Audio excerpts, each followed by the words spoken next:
Uh, we have as I mentioned over there, we had last week off. Did you have a good week off, Max? I had a good week off. Everyone have a good week off? Mm-hmm. I had kind of a strange week off. We don't get a lot of weeks off, and so I like to just relax. I have a dog, Hudson, golden retriever, beautiful dog. And just as the week was starting, he started scratching himself, and he opened up a little wound right here. Oh. He opened up a little wound, and so I took him to the vet, and they, gave him some spray, and they gave him some pills, and then they put a cone on him. Has anyone seen this before? A dog that's wearing, like, a giant cone so that he can't, because they don't know any better, and they'll scratch themselves. So they put this cone on him, and he's walking around. It looks like they've taken a speaker off, like a 1920s record player, and shoved it over a dog's head. And the thing is, he knows he looks like an idiot. He's kind of got this look. And the other dogs are like, bah! Look at the idiot, And he walks differently. He kind of walks around. And then after a while, he got kind of used to it.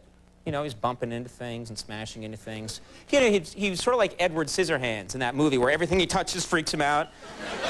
He would be walking around and he bumps into things and freaks out. But then after a while, he started to get used to it. And he started acting normal, and he starts walking around. I have a little house in Connecticut. He'd walk around the lawn, and he'd be sniffing things. And it's weird, because he's got his nose down, and it's like a vacuum cleaner. He walks around, it's just like, oh, and he's walking around. So I think, okay, he's going to wear the cone for a while. It's going to be fine. The end of the week, I decided I got to get out of Connecticut, because this place is for squares, Sorry, but a guy like me, no, I'm going to get a lot of letters now. We are not squares. Now, right to bed at 8. No, it's a wonderful place. I wouldn't have a home there if it was for squares. Anyway, I wanted to get away, so I went up to Kennebunkport, up to Maine. You been up there? It's beautiful. Okay, no one knows what the hell I'm talking about. Beautiful place, Kennebunkport, up in Maine, and I take my dog with me, and he's got the cone, And we're walking around, and we're walking along the shore, and we get to President Bush, the dad. President George Bush's house is in Kennebunkport, and it's on the spit of land that goes out into the ocean. And it's this, like, really beautiful house, and tourists go and they look at his house, and that's where, our president's father, former President Bush, lives. And it's really beautiful, and people stand there and they look at his house. And you can see, like, Secret Service trucks there and everything, and it's kind of cool. And we're just looking at it.